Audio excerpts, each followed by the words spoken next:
Beep, beep, beep, beep, beep, beep. All that's new and approved from the Jester. Hello all, how are we? Good morning. Spring's coming. I'm so excited because I've been hiding away so I don't catch something and end up terribly ill. Today, we honour an individual whose stalwart support of the fight against critical social justice, gender right, all the usual queer theory, all that nonsense. We honour this individual. And I want to thank this individual for a rather wonderful Twitter thread. I do, of course, speak of none other than that ageing legal bumfumbler, Dennis Noel Kavanagh. Can we have 2 seconds of silence to honour Dennis? Morning, Dennis. How you doing, kid? Right. Dennis, in November 21, put up a thread that I never saw. But it's quite funny, so I thought we'd go through it. And he's good, isn't he? He's good, isn't he, our Dennis? So he put it up in November 21. And it was in reference to Clive Myrie, who had recently peaked. He's a BBC guy. And it's brilliantly written. And I never saw it before. And I was like, titter, you know. I was having a bit of a laugh, you know.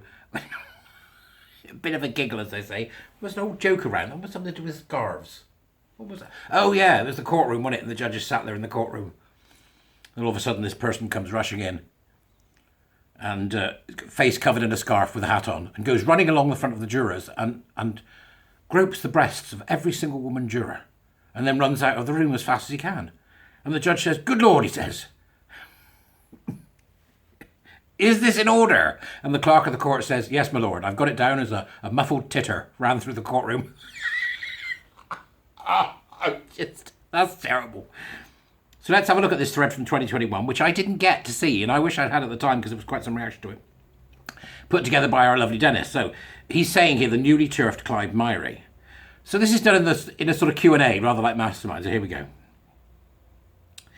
Newly turfed Clive Myrie. So, your name is Dennis. You're a middle-aged knackered lawyer. You're a middle-aged knackered lawyer from South London. And your specialist subject: incorrect legal advice and public relations car washes by the charity Stonewall. That's a terrible, terrible accent. Your time starts now. What charity advised Essex University on the basis of the law as it wished it to be rather than as it actually is? Stonewall. Correct. Which charity, notionally in favour of lesbian rights, was joined to an employment action against a barrister's chambers on the basis it tried to get a lesbian there fired? Is it Stonewall? Correct. Who in 2021 said any disagreement with extreme biology denial was basically as bad as anti-Semitism? Was it Nancy Kelly? Correct. Question 5. Who later that same year said that same-sex attracted lesbians were essentially as bad as racist? Is it Nancy Kelly again? Correct. Dennis, you star. What charity tried to persuade the government not to have a public consultation on the conversion therapy bill so it could lobby in secret without the public being involved? Is it Stonewall? Correct. Send this to the Stonewall top 100 companies. Dennis again.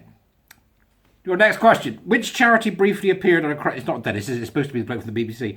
Which charity briefly appeared on a crowdfunding website as an official supporter of the Good Laughs Project's wacky attempt to shut down LGBT Alliance, only to vanish without any explanation an hour or so later? Stonewall? Correct! I love it! In September this year, the Crown Prosecution Service left a scheme run by which organisation that had previously campaigned to reform rape and sexual offending by deception? Maybe Stonewall? Correct! In August this year, the government was revealed to have spent more than £1 million with an extreme biology denial cult. What was the name of that bonkers cult? Got to be Stonewall, Clive. Correct! The World is Flat is a satirical novel by Simon Edge, in which idiots removed globes from classrooms and geography teachers get the sack.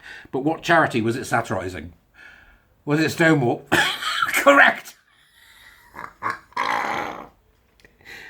This year, which charity tried and completely failed, lol, to intervene in the following legal cases? Maya Forstater appeal, Bell versus Tavistock first instance, and again at the Court of Appeal? Definitely Stonewall. Correct! This has got to go to the Stonewall top 100. Find them! tweet them this video and obviously Dennis's thing, which is a dubris. Question 12. A former Old Bailey judge this year criticised the influence of which charity on the judiciary and the Equal Treatment Benchbook? Stonewall. Correct!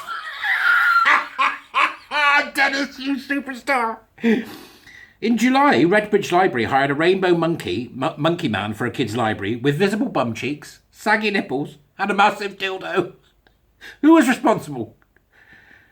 Stonewall, maybe. No, that was some mad arts group. Oh, damn it.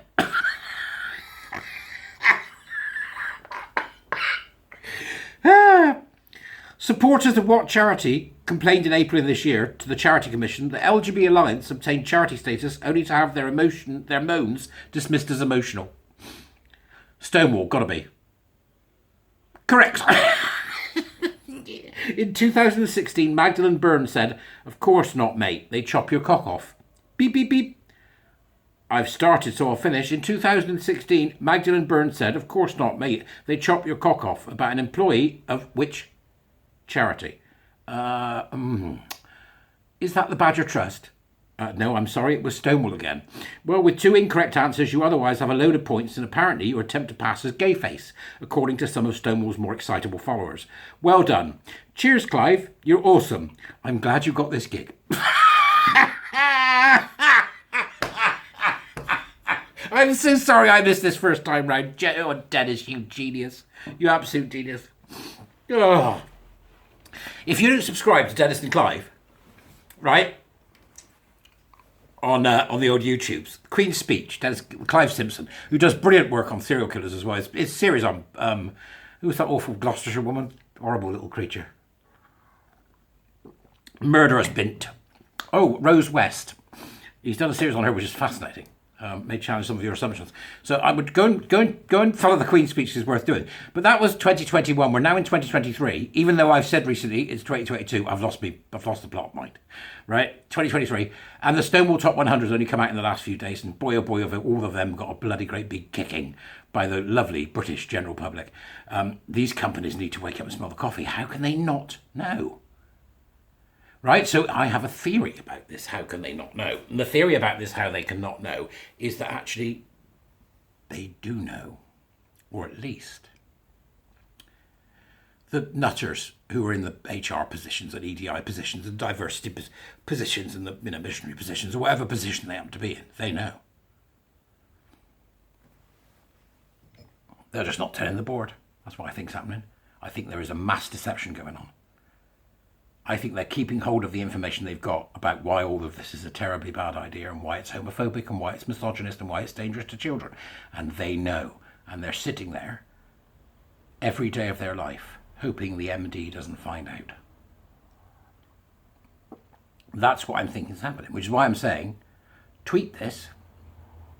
Right? Get out there. Copy it and tweet it. The share thing. Share, copy it and tweet it. Find somebody on the Stonewall Top 100. I'll put the link to it in the dubris and tweet them and say, does your MD know about this? Or better still, if you really want to do something and feel, you're achieving something, find out who the MD is and send them a link by email. That way they can watch and listen to what Stonewall did, eloquently described by Dennis in 2021. At which point, if they're a good MD, and most of them will be, they'll go, well, that was 2021. What have they been doing since? Thanks, Dennis. That was absolutely cracking. I better get on with the day. See you soon, folks. Bye.